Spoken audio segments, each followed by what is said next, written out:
नमस्कार प्रिय विद्यार्थी मित्रांनो, SMS टेक अकॅडमीमध्ये सर्वांचं स्वागत आहे। या फर्स्ट इयरच्या बेसिक सायन्समध्ये फिजिक्स हा विषय आपण पाहत आहे आणि फिजिक्स मधला युनिट नंबर 1 आपण स्टार्ट केलेला आहे। ज्या युनिट नंबर 1 चं नाव काय, युनिट अँड मेजरमेंट। तर तुम्ही जर समजा पहिले जे व्हिडिओ बघितले नसाल तर ते प्लेलिस्ट मध्ये जा। आपल्या जो चॅनल आहे, आपला जो ग्रुप आहे, ग्रुपच्या वरती डिस्क्रिप्शन आहे, त्या डिस्क्रिप्शन मध्ये सगळे व्हिडिओज दिलेले आहेत। ते सगळे व्हिडिओज तुम्ही पाहून घ्या आणि त्याच्यानंतर मग या व्हिडिओवरती या। आता या व्हिडिओमध्ये आपण काय पाहणार आहे, तर आजच्या लेक्चरमध्ये आपण पाहणार आहे फिजिकल क्वांटिटी कशाला म्हणतात। फिजिकल क्वांटिटी म्हणजे काय। आता जी गोष्ट आहे ती आपल्याला मेजर करता आली पाहिजे, त्याचं मेजरमेंट झालं पाहिजे। जसं की फॉर एक्झाम्पल मी म्हटलं साखर आहे, शुगर, साखर, पण साखरला आपण मोजू शकतो। साखर 1 किलो आहे, 2 किलो आहे, 1 क्विंटल आहे ना, साखरला मोजू शकतो। अजून ज्याही गोष्टी आपण मोजू शकतो त्याला आपण फिजिकल क्वांटिटी म्हणतो। आता फिजिकल क्वांटिटी जसं इलेक्ट्रिक करंट आहे, आता इलेक्ट्रिक करंटला आपण मोजू शकतो आणि मोजण्याचं काहीतरी यंत्र आहे। त्याचं काय मोजण्याचं यंत्र, एम्पियर है ना। एम्पियरनं आपण मोजतो, ठीक आहे, एम्पियरनं इलेक्ट्रिक करंट आपण मोजतो। तर त्याचं युनिट जे आहे ते ओहम आहे। युनिट काय, ओहम। एम्पियरनं आपण जे आहे ते मोजतो काय, इलेक्ट्रिक करंट।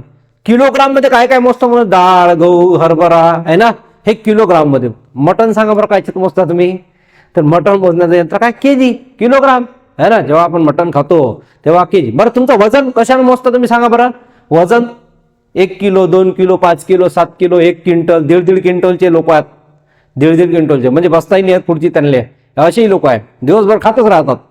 तर हे जे आहेत हे फिजिकल क्वांटिटी आहे। अशा क्वांटिटी ज्या आपण मोजू शकतो। मग आता मला सांगा बरं, अशा काही क्वांटिटी आहेत ज्या आपण मोजू शकत नाही। जसं फॉर एक्झाम्पल आता इथं हे 3 लोक बसलेले आहे ना, हे 3 स्टुडंट बसलेले आहे।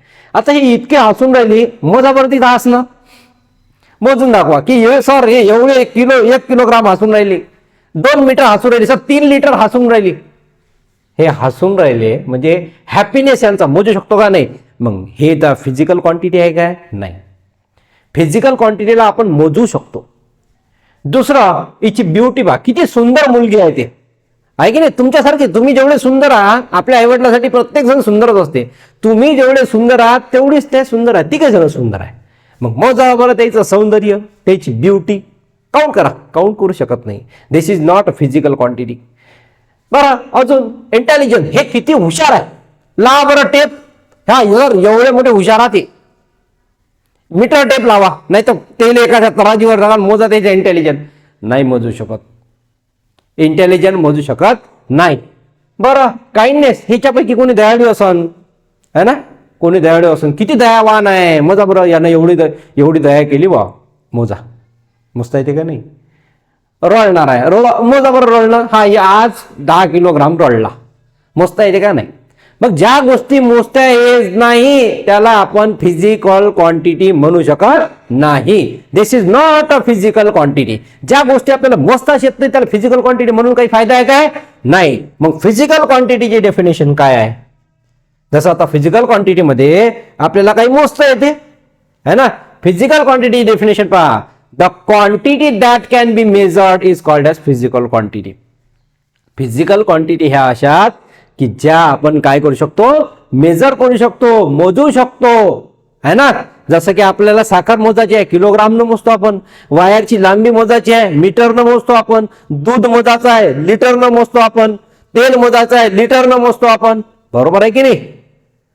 असं डिस्टन्स मोजायचं असेल तर आपण किलोमीटर न मेजर करतो। बाईक घेऊन जातो आपण, गाडी घेऊन जातो फिरायला, तर गाडी जेव्हा घेऊन जातो तर गाडीवर पाहतो आपण, अरे यार 10 किलोमीटर आहे ना, हे कॉलेज तर 20 किलोमीटर आहे, ते गाव तर 50 किलोमीटर, असं म्हणतो की नाही। तर हे जे मेजरमेंट आहे याला आपण फिजिकल क्वांटिटी म्हणतो। जे आपण मोजू शकतो, ज्याचं मोजमाप आपण करू शकतो त्याला आपण फिजिकल क्वांटिटी म्हणतो। लक्षात आलं। आणि ज्याला आपण मोजू शकत नाही, जसं की तुमचं हसणं, हसा बरं, मी म्हणून हा 1 किलो हसला, चालते काय, 1 लिटर हसला म्हणू शकतो आपण, नाही। रडला तो 10 किलोग्राम, नाही म्हणू शकतो। म्हणून ज्या गोष्टी मोजू शकतो त्याला फिजिकल क्वांटिटी म्हणतो, आणि ज्याला आपण मोजू शकत नाही त्याला आपण नॉन फिजिकल क्वांटिटी म्हणतो। क्लिअर झालं। मग आता या ज्या फिजिकल क्वांटिटी आहेत त्या 2 प्रकारच्या आहेत, लक्ष ठेवा। फिजिकल क्वांटिटी 2 प्रकारच्या आहेत। पहिली जे आहे ते आहे फंडामेंटल फिजिकल क्वांटिटी, कोणती आहे? फंडामेंटल फिजिकल क्वांटिटी आणि दुसरी आहे डिराइव्ड फिजिकल क्वांटिटी. लक्षात घ्या, फंडामेंटल फिजिकल क्वांटिटी एक आहे आणि दुसरी आहे डिराइव्ड फिजिकल क्वांटिटी. दोन प्रकारच्या क्वांटिटी आहेत, फक्त लक्षात ठेवा.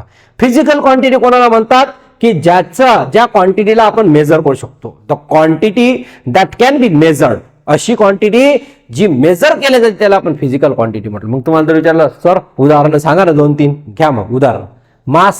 मास म्हणजे हा मास आहे ना, वजन, किलोग्राम है ना, ते आपण मेजर करतो. वेट आपलं काउंटिंग करतो. लेंथ, वायर लेंथ, टाइम मोजतो आपण. हे सगळे फिजिकल क्वांटिटी काऊन याला आपण मेजर करू शकतो. किलोग्रामना, लेंथला लिटरला नाही, मीटरना, टाइमला मेजर करतो आपण. टाइमचं युनिट काय सांगा बरं? सेकंड. तुम्ही जर म्हटलं की आता किती वेळ आहे, तो म्हणजे थांब ना 1 सेकंद, तो येते 2 घंट्यानं. तो म्हणते 1 सेकंद थांब आणि येते 2 घंट्यानं. बरं, there are 2 types of fundamental physical quantity. पहिली फंडामेंटल क्वांटिटी आहे, दुसरी कोणती आहे? डिराइव्ड फिजिकल क्वांटिटी आहे. बघा, याच्या पहिले आपण युनिट पाहिलं होतं, मेजरमेंट पाहिलं होतं. युनिट मेजरमेंटसाठी तुम्हाला मागचे व्हिडिओ पाहावे लागतील, ठीक आहे, या लेक्चरमध्ये होणार नाही. आता आज आपण फिजिकल क्वांटिटी पाहिली. The quantity that can be measured is a physical quantity. There are 2 types of physical quantity, fundamental and derived quantity. आणि त्याचे एक्झाम्पल आहे मास, लेंथ, टाइम, असे खूप सारे फिजिकल क्वांटिटीचे एक्झाम्पल आहे. चला पुढच्या याच्यावर जाऊ आपण. आणि जे नॉन फिजिकल क्वांटिटी आहे, जे जसं की हे यांचं हसणं आहे ना, हे किती हॅप्पी आहे, किती खुश आहे, यांची खुशी किती आहे, याची ब्युटी किती आहे, याची इंटेलिजन्स किती आहे, काइंडनेस, दयाळू किती आहेत आणि रडतात किती, हे म्हणू शकतो का आपण? नाही, त्याला आपण फिजिकल क्वांटिटी म्हणू शकत नाही. आता तुम्हाला म्हटलं की फिजिकल क्वांटिटीचे 2 प्रकार आहे. एक आहे फंडामेंटल क्वांटिटी आणि एक कोणती आहे? Derived physical quantity. Fundamental quantity म्हणजे काय आणि डिराइव्ड फिजिकल क्वांटिटी म्हणजे काय? तर फंडामेंटल आणि डिराइव्ड मध्ये काय फरक आहे तर लक्ष द्या. The physical quantity that do not depends on any other quantity for their measurement are called fundamental quantity. हे फंडामेंटल क्वांटिटी दुसऱ्यावर निर्भर राहत नाही. जसं असं समजा की तुमचे पप्पा आहे ना, तुमचे पेरेंट्स आहे पप्पा, आणि तुम्ही आहे स्वतः स्टुडंट, ठीक आहे, स्टुडंट तुम्ही स्वतः आहे. आता मला सांगा, तुमचे जे पप्पा आहे हे कोणावर डिपेंड राहत नाही. कशासाठी? पैशासाठी. स्वतः पैसे कमवतात है ना, राबतात, घाम गाळतात आणि तुमच्या शिक्षणासाठी पैसे लावतात. आणि हे पोट्टे इकडे पैसे उडवून टाकतात. सगळेच नाही बरं, काही पोट्टे असे असतात की पैसे आईबापांना डुबवतात, पैसे खर्च करतात. पण काही मुलं असे आहे की खूप चांगले आहे, सिन्सिअर आहे, आपल्या आईवडिलाची आज्ञा पाळतात की बेटा एवढेच खर्च करायचे आहे आणि तेवढेच तो वर्गा पैसे खर्च करते. जास्त म्हणजे जेवढे दिले पैसे तेवढेच खर्च करते, त्याच्या व्यतिरिक्त तो खर्च करत नाही. जुक्तीचे काही पोरं आहे, काही ते बापाचा पैसा आहे, हाय माय बापाचे पैसा, धडा उडवते पोट्टे आणि पुरी उडवतात. असं करू नका. तर इथं आपले जे वडील असतात ते जुक्तीचे असतात, ते पैसा वाचवतात. ते म्हणतात की पैसा वाचून आपल्या पोराला शिक्षण चांगलं भेटला पाहिजे, आपला पोरगा नोकरीवर लागला पाहिजे आणि आपलं घर चांगलं चाललं पाहिजे. तर हे स्वतः कमवतात. हे कोणावर डिपेंड आहेत काय? नाही. याला आपण फंडामेंटल क्वांटिटी म्हणतो. हे कोणावरही डिपेंड नाही. हे स्वतः कमवतात, स्वतः खातात आणि स्वतः पुरं घर चालवतात. आपले वडील, आपली आई है ना, हे स्वतः कमवतात. याला आपण काय म्हटलेलं आहे? Fundamental quantity. The physical quantity that do not depends on any other quantities. हे स्वतःचं घर चालवण्यासाठी कोणाला पैसा मागत नाही. याला आपण म्हटलेलं आहे फंडामेंटल क्वांटिटी. ठीक आहे, हे उदाहरण घेतलं. मग दुसरी क्वांटिटी सर कोणती आहे तर ते आहे डिराइव्ड क्वांटिटी. मग डिराइव्ड क्वांटिटी म्हणजे तुम्ही स्टुडंट. आता मला सांगा, स्टुडंट काही पैसा कमवू शकते का? नाही. मग त्याला जर समजा कॉलेजमध्ये जायचं असेल, मेस, टिफिन है ना, टिफिन मध्ये झालं, राहायचं असेल, ऑटोन जायचं असेल, हे कोणावर डिपेंड आहे? आपल्या बाबावर, आपल्या आई वडिलावर डिपेंड आहे. मग हे काय करते? याच्यावर डिपेंड असते. मग हे पैसे मागते वडिलाले है ना. याला जर 1000 रुपये पाहिजे असेल तर हा मागते 2000 रुपये, 1000 रुपये उडवून टाकते. असे काही जण आहे. बरं, तर मग आता हा स्टुडंट जो आहे तो आपल्या वडिलाले पैसे मागते. मग हा कोणावर डिपेंड आहे? आपल्या वडिलावर. मग ह्याची क्वांटिटी जे दुसऱ्यावर निर्भर असते म्हणजे the physical quantity that depends on any other physical quantity for their measurement, this is called as derived quantity. Derived आणि फंडामेंटल. फंडामेंटल म्हणजे आपले बाबा आणि डिराइव्ड म्हणजे बाबापासून आपण आलो ना. मग आपण कोणावर डिपेंड आहोत? आपल्या बाबांवर. बरोबर ना. बाबा कोणावर डिपेंड आहे काय? कोणावरच डिपेंड नाही. म्हणून ते फंडामेंटल क्वांटिटी. आणि जे दुसऱ्यावर निर्भर असते ते डिराइव्ड क्वांटिटी. क्लिअर झालं? मग आता एक फॉर्म्युला पहा, ठीक आहे, जसं की वेलॉसिटीचा फॉर्म्युला. लक्ष द्या इकडे, तुम्ही लक्ष द्या असाल तर गॅरंटी सांगतो सगळं समजतील. तुम्ही जर फालतूपणा करत असाल, ठीक आहे, घरच्यांना सांगसाल की आम्ही क्लास करून राहिलो, इकडे टाइमपास करून राहिले असेल तर काहीच समजत नाही हे, मग फेल असाल मग बंबल सांग सर पप्पा मी तर क्लास लावला होता आहे ना, आणि क्लास करता करता चिवडाही खात होतो आणि चिवडाच खात बसलो, क्लास राहिला तिथं. मग आता लक्ष द्या, इथं काय म्हटलेलं आहे, मी तुम्हाला उदाहरण सांगितलेलं आहे की एक व्हेलॉसिटीचा फॉर्म्युला. सांगा बरं व्हेलॉसिटीचा फॉर्म्युला काय? डिस्टन्स अपॉन टाइम, हा व्हेलॉसिटीचा फॉर्म्युला. लक्ष द्या, व्हेलॉसिटीचा फॉर्म्युला काय? Distance upon time. म्हणजे किती वेळात त्याने किती डिस्टन्स कव्हर केलं याला आपण डिस्टन्स अपॉन टाइम फॉर्म्युला म्हणतो. ठीक आहे, आता लक्ष द्या, समजा याला व्हेलॉसिटी काढायची, तुम्हाला व्हेलॉसिटी काढायची, तर व्हेलॉसिटी काढण्यासाठी तुम्हाला मी डिस्टन्सची व्हॅल्यू दिली 10 आणि टाइमची व्हॅल्यू दिली 5. व्हेलॉसिटी काढायची आहे ना, तर बघा व्हेलॉसिटी काढायचं तर डिस्टन्सची व्हॅल्यू किती आहे 10 आणि टाइमची व्हॅल्यू किती आहे 5. तर बघा 10 नाही, फॉर्म्युला काय आपला तो लिहू आपण, फॉर्म्युला आपला distance upon time, distance upon time. मग आता पहा लक्ष द्या, डिस्टन्स किती आहे 10 आणि टाइम जो आहे 5, तर याचा आन्सर किती आला 2 मीटर पर सेकंड व्हेलॉसिटी निघाली, बरोबर ना. मग आता काय झालं माहिती आहे काय, हे व्हेलॉसिटी आहे डिराइव्ड क्वांटिटी. कोणती क्वांटिटी आहे? Derived quantity. आणि हे जे डिराइव्ड क्वांटिटी आहे हे या दोन क्वांटिटीवर डिपेंड आहे. समजा तुम्हाला जर समजा डिस्टन्सची व्हॅल्यूच नाही दे, लक्ष द्या इकडे, हे डिस्टन्सची व्हॅल्यू जर दिली नाही, सांगा व्हेलॉसिटी काढू शकता काय? नाही. तुम्हाला जर तुमच्या वडिलांना पैसाच दिला नाही तर कॉलेजमध्ये जाऊ शकता काय? मेस जेवण करू शकता काय? राहू शकता काय? नाही. तुम्ही परिपूर्ण डायरेक्टली आपल्या वडिलांवर डिपेंड आहे, आई वडिलांवर. काही वेळेला होसाल तुम्ही, पण सध्याच्या स्थितीमध्ये तुम्ही आई वडिलांवर डिपेंड आहे. ते डिराइव्ड क्वांटिटी आहे. तसाच हा व्हेलॉसिटी एक डिराइव्ड क्वांटिटी आहे आणि व्हेलॉसिटीचा फॉर्म्युला आहे. याच्यामध्ये जर समजा गलतीनं डिस्टन्स जर नाही भेटलं तर हा कॅल्क्युलेट नाही होत, जर टाइम जर नाही भेटलं तर हा कॅल्क्युलेट होत नाही. म्हणून अशी क्वांटिटी जे दुसऱ्यावर निर्भर आहे, ही क्वांटिटी याच्यावर निर्भर आहे आणि म्हणून याला आपण डिराइव्ड क्वांटिटी म्हणतो. कोणती क्वांटिटी? डिराइव्ड क्वांटिटी, जे दुसऱ्यावर निर्भर आहे. परंतु आता फक्त डिस्टन्सच काढायला सांगितलं. काय काढायला सांगितलं? डिस्टन्स. आता डिस्टन्सचा कोणता फॉर्म्युला आहे काय? हे कोणावर डिपेंड आहे काय? नाही. म्हणून याची डेफिनेशन अशी आहे की जर समजा आपण कुठं गेलं, जर समजा आपण फंडामेंटल फिजिकल क्वांटिटी म्हटलं तर फंडामेंटल फिजिकल क्वांटिटी ही अशी आहे की जे कोणावरही डिपेंड राहत नाही. फंडामेंटल क्वांटिटी कोणावर डिपेंड असते काय? नाही. लक्ष द्या. आता अजून एक एक्झाम्पल पहा, रिपीट करतो मी तुमच्यासाठी. ठीक आहे, नवीन नवीन काम आहे, थोडंसं हळूहळू जावं लागते. एका दमानं जर पहाड चढलं तर जमणार नाही. The physical quantity that do not depends on any other quantity for their measurement. अशी क्वांटिटी जे दुसऱ्यावर निर्भर नसते, स्वतःच्या बलबुत्यावर असते, अशा क्वांटिटीला आपण म्हणतो फंडामेंटल फिजिकल क्वांटिटी. मग सर अशा क्वांटिटी कोणत्या कोणत्या? ते एक महत्वाचं आहे. The units of fundamental quantity is the fundamental क्वांटिटीचे युनिट काय असेल? फंडामेंटल असेल. ठीक आहे, डू नॉट लक्षात ठेवा, डू नॉट आलं त्याला आपण काय म्हटलेलं आहे? Fundamental physical quantity. चला पुढच्या याच्यावर जाऊ आपण. आता सर ह्या फंडामेंटल फिजिकल क्वांटिटी कोणत्या कोणत्या ते आपल्याला पाहायचं आहे ना. चला लक्ष द्या, फंडामेंटल फिजिकल क्वांटिटी आपल्याला पाहायचं आहे, ते आता चालू आहे. फंडामेंटल फिजिकल क्वांटिटी आपण इथं स्टार्ट करू. एक मिनिट क्लिअर करतो मी. फंडामेंटल फिजिकल क्वांटिटी, चला ह्या फंडामेंटल फिजिकल क्वांटिटी आहे. चला कोणत्या कोणत्या पहा.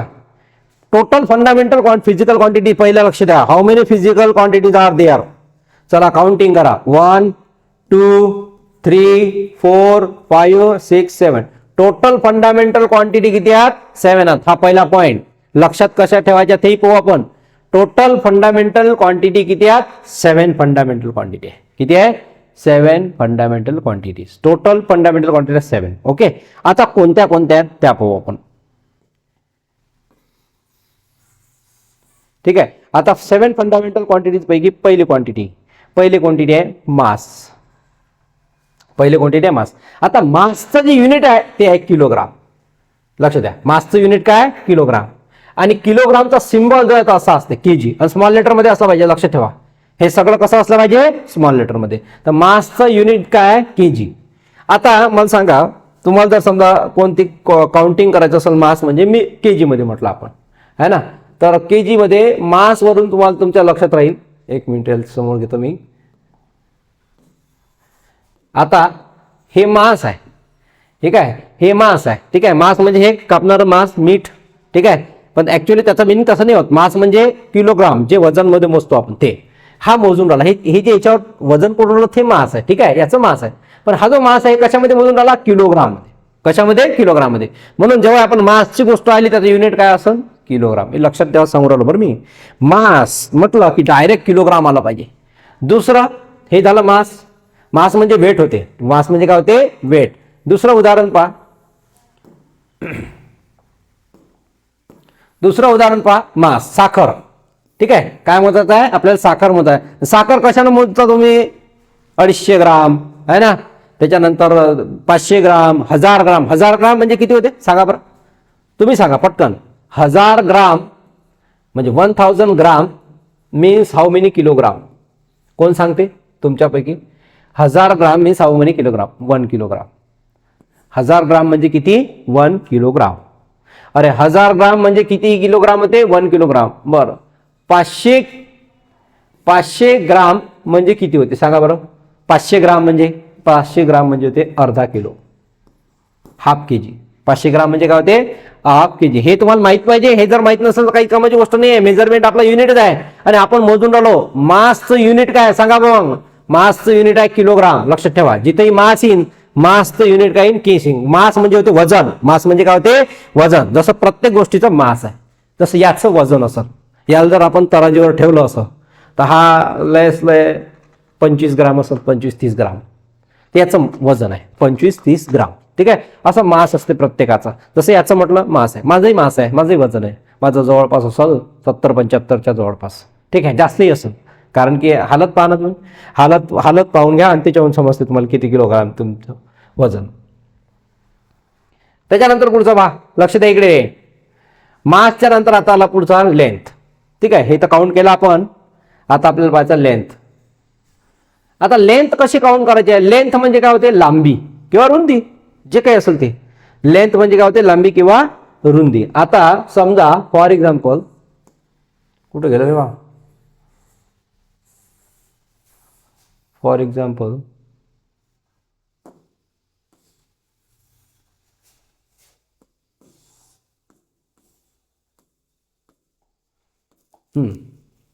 त्याला फ्रंट मध्ये आणलं मी. आता इथं काय दिसून आलं तुम्हाला, लक्ष द्या रे इकडे. हे सेंटीमीटर स्केल आहे, जी तुमच्या आपल्या पैसे असते ना, हे कोणती स्केल आहे, सेंटीमीटर स्केल आहे. मग सेंटीमीटर काउंट करते. हा हे काय दिसून आलं तुम्हाला, बोला लवकर पटकन, काय हे, अरे हो मोबाईल, करेक्ट. हे काय, मोबाईल आहे. या मोबाईलचे काय काउंट करून राहिलो आपण, लेंथ. काय काउंट करून राहिलो, लेंथ. मग आता इथून एवढा मोबाईल किती आहे हे आपण कशानं मेजर करून राहिलो, स्केलनं. काय मेजर करून राहिलो, याची लेंथ. मग सांगा बरं, लेंथ तर मेजर केली, मग तुम्ही कसं म्हणसाल काय आहे, काय सांगसाल. अरे हे लेंथ मेजर करून राहिले, तुम्ही कसं सांगसाल. इथून हाय 0, हा 1 centimetre, 2 centimetre, 3 centimetre, 4 centimetre, 5 centimetre, 5.5 centimetre आहे. 5.5 सेंटीमीटर आहे. हे लेंथ किती आहे, 5.5 सेंटीमीटर. मग समजा याच्या ठिकाणी याला काढा आणि इथं मीटर स्केल दिला, कोणता, मीटर स्केल. मग मीटर स्केल मध्ये जर समजा एक वायर घेतला, वायर मोडला, तर आपण काय म्हणू, 5 मीटर वायर आहे. काय म्हणू आपण, 5 मीटर वायर. मग लेंथची युनिट लक्षात ठेवा. लेंथचं युनिट काय राहील, लेंथचं युनिट काय राहील, हे लेंथचं युनिट आहे तुमचं मीटर. लक्षात ठेवा, लेंथचं युनिट काय आहे, मीटर. हे तुमचं लेंथचं युनिट आहे.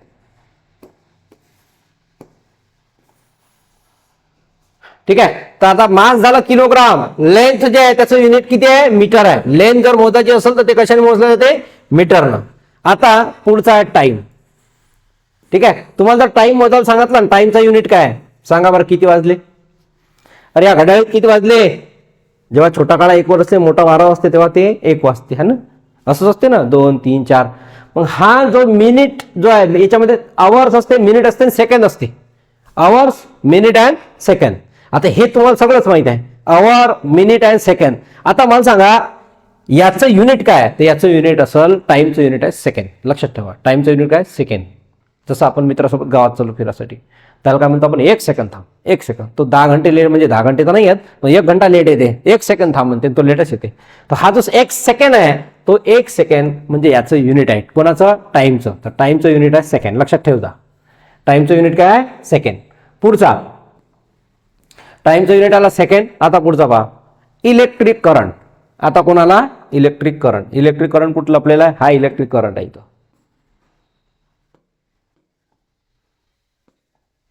Electric current.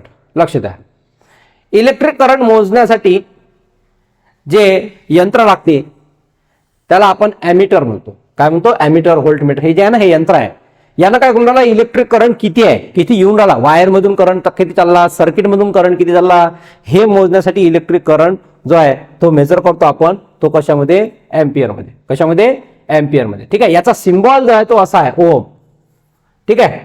सॉरी, ओम जो आहे रेजिस्टन्सचं युनिट आहे. हे रॉंग झालं. ठीक आहे, रॉंग झालं. परत इकडे घेऊ आपण. कुठे गेलं?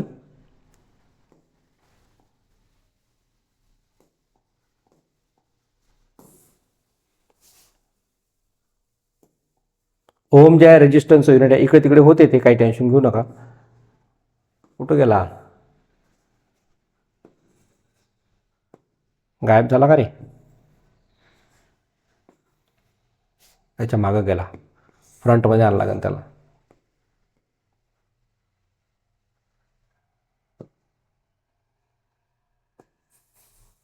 ठीक आहे. तर ॲमीटरला मोजला जाते याचा इलेक्ट्रिक करंट. एम्पियर याचं युनिट आहे. इलेक्ट्रिक करंट कशावर मोजलं जाते? एम्पियरनं. 10 एम्पियर, 5 एम्पियर.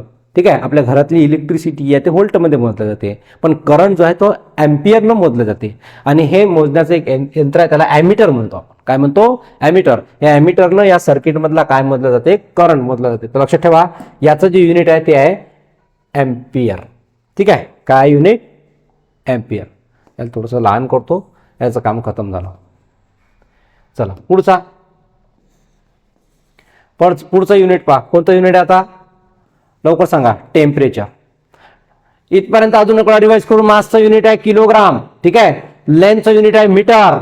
टाइमचं युनिट आहे सेकंड. इलेक्ट्रिक करंटचं युनिट आहे एम्पियर. आणि टेम्परेचर हे आहे टेम्परेचर.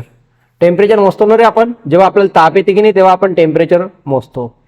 जेव्हा ताप येते तेव्हा आपण काय मोजतो? टेम्परेचर. लक्ष द्या रे. मग आता टेम्परेचर आपलं नॉर्मल किती असायला पाहिजे? 98.0 फॅरेट.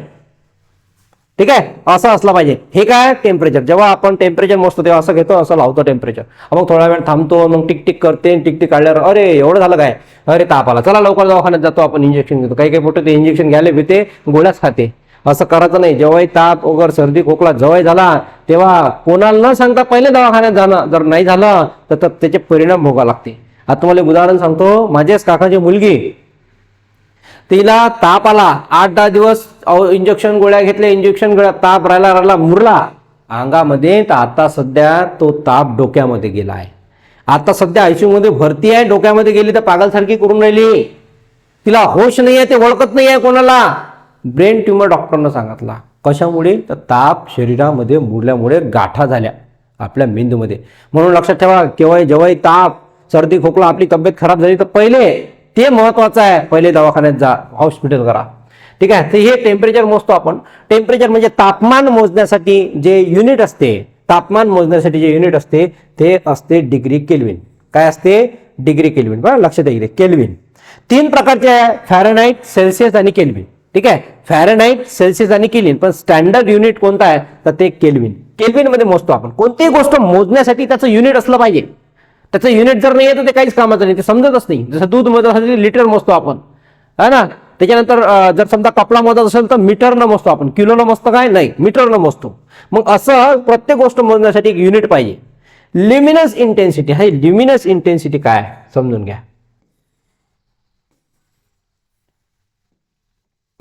ल्युमिनस इंटेन्सिटी समजून घ्या बरं. चला, ल्युमिनस इंटेन्सिटी म्हणजे काय? आता इथं एक लाईट लागलेला आहे. काय लागलेला आहे रे? लाईट. लक्ष द्या इकडे. हा जो लाईट आहे इथं, हा लाईट काय करून राहिला माहिती का? प्रकाश देऊन राहिला असा आहे ना. आता हा जो प्रकाश आहे हा फक्त इथून एवढ्या विभागातच आहे, इकडे नाहीये आणि इकडे नाहीये. पण याचा जो प्रकाश आहे तो ब्राईट प्रकाश एवढाच पडला, याला म्हटलेला आहे ल्युमिनस इंटेन्सिटी. काय म्हटलेलं आहे? Luminous intensity. मग हे कशी मेजर करा? हे कुठं कुठं असते? लाईट मध्ये असते. दुसरा, तुम्ही पिक्चर टॉकीज मध्ये जाऊन बसता, मागून असा फोकस येते प्रोजेक्टरचा, तर तो जो फोकस असते त्याला आपण ल्युमिनस इंटेन्सिटी. तो फोकस मोजण्यासाठी आपल्याला जे लागते ते युनिट असते ल्युमिनस इंटेन्सिटी. मग ल्युमिनस इंटेन्सिटीनं कशाला मेजर केलं जाते? ल्युमिनस इंटेन्सिटी हे कशाने मेजर केल्या जाते? तर ल्युमिनस इंटेन्सिटी मेजर केल्या जाते CD कॅन्डेला. CD कॅन्डेला. लक्षात ठेवा, हे युनिट तुम्हाला लक्षात ठेवायचं आहे. एक्झाम मध्ये क्वेश्चन कसे येते की याचं युनिट काय, त्याचं युनिट काय. ल्युमिनस इंटेन्सिटीचं युनिट काय, ते काय? कॅन्डेला. ठीक आहे, लक्षात आलं. चला पुढचा.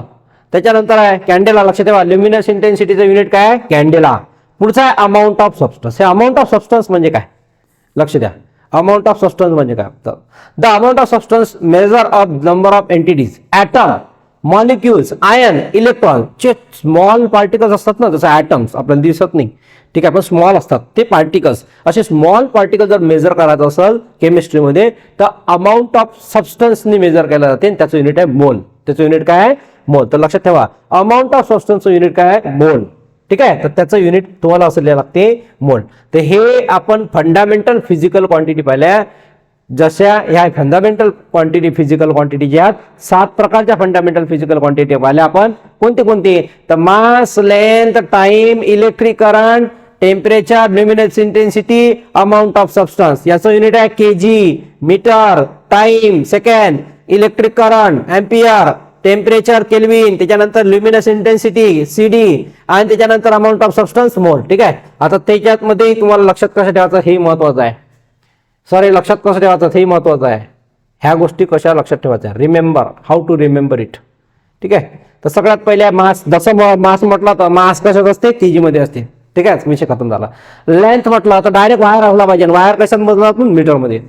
त्याच्यानंतर टाइमचा तपास नाही, 1 सेकंद, 2 सेकंद, 3 सेकंद झालं, असं लक्ष ठेवायचं. इलेक्ट्रिक करंट, जेव्हा इलेक्ट्रिक करंट असते तेव्हा लक्ष द्या. आता इलेक्ट्रिक करंट, तो समजा इलेक्ट्रिक करंट आला तर करंट कोणाला लागला, समजा त्यानं बोट लावला एखाद्या याला, बोर्डला किंवा कशाला बटनाला, तर त्याला करंट लागते. करंट लागल्याबरोबर कळत होते आ, किंवा कोणी असं म्हणते आई, आईचा ए पकडा, आईचा ए, आचा ए पकडा, आणि ए म्हणजेच काय होते? एम्पियर. तर इलेक्ट्रिक करंट जो आहे तो मेजर केला जाते एम्पियरनं. ठीक आहे, तर ए लक्षात ठेवा. त्याच्यानंतर आहे टेम्परेचर. टेम्परेचरचे 3 प्रकारचे युनिट आहे, degree Celsius, degree Fahrenheit, degree kelvin. त्याच्यामधला केल्विन सगळ्यात महत्वाचं, तर लक्षात ठेवा केल्विन. त्याच्यानंतर आहे ल्युमिनस इंटेन्सिटी. ल्युमिनस इंटेन्सिटी म्हणजे उजेड पाहिला आपण, आणि उजेड कुठं असते? पिक्चर टॉकीज मध्ये असते. आणि पिक्चर टॉकीज मधले जो प्रोजेक्टर येते तो प्रोजेक्टर मध्ये पिक्चर बसते. पहिले पिक्चर कशावर पाहत होते माहिती का? CD अशी डिस्क येत होते, डिस्क. तर त्याच्यात CD आहे, सीडी ना आपण ल्युमिनस इंटेन्सिटीने पिक्चर पाहायला जातो, तर ते CD त्याचं युनिट आहे. लक्षात ठेवा, तुम्हाला ट्रिक सांगू राहिलो कसं लक्षात ठेवायचं आहे. Luminous intensity CD. Amount of substance, थोडस जर कापी आहे, म्हणजे आपला साप जो आहे तर थोडासा जरी आपल्याला 2 थेंब तरी त्याला टाकले आपल्या शरीरात, ते लय मोलाचं आहे.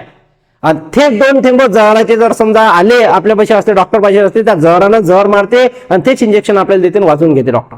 ते आहे मोल. जीवनाचं मोल किती आहे ना, म्हणतो ना आपण अनमोल जीवन आहे, अनमोल. तो जो मोल आहे म्हणजे 2 थेंब कापी आहे. आपण लहान मुलांना ते पाचतो, 2 ड्रॉप असते आहे ना, काय म्हणतात त्याच्या माझं लक्षात लिहून तुम्ही सांगा कॉमेंटमध्ये. जो ड्रॉप असते लहान मुलाला, पोलिओ. काय असते? पोलिओ. 2 थेंब टाकते, ते 2 थेंब म्हणजे मोल. ठीक आहे, तर अमाऊंट ऑफ सबस्टन्स म्हणजे असं केमिकल की जे कमी प्रमाणात असते, मॉलिक्युल्स असतात, आणि त्याचं युनिट काय असते? मोल. समजलं? हे आपण फंडामेंटल फिजिकल क्वांटिटी पाहिल्या. आता या सगळ्या साथीच्या साथी तुम्हाला लक्षात ठेवावं लागतं, आणि ते लक्षात ठेवण्यासाठी आपण इथं जाऊ की या फिजिकल क्वांटिटी कशा लक्षात ठेवायच्या. ठीक आहे, आता या फिजिकल क्वांटिटी कशा लक्षात ठेवायच्या ते इथं तुम्हाला मी ट्रिक सांगतो, आणि ते ट्रिक खूप महत्वाचे आहे. ठीक आहे, आता इथं काय काय आहे, इथे एक ट्रिक लक्षात ठेवायची आहे. या ज्या 7 फंडामेंटल फिजिकल क्वांटिटी आहे त्या कशा लक्षात ठेवायच्या, त्याची ट्रिक तुमच्या समोर मी घेऊन आलो आहे. आणि ट्रिक आहे काय, तर ट्रिक आहे इथले आलू मातीत.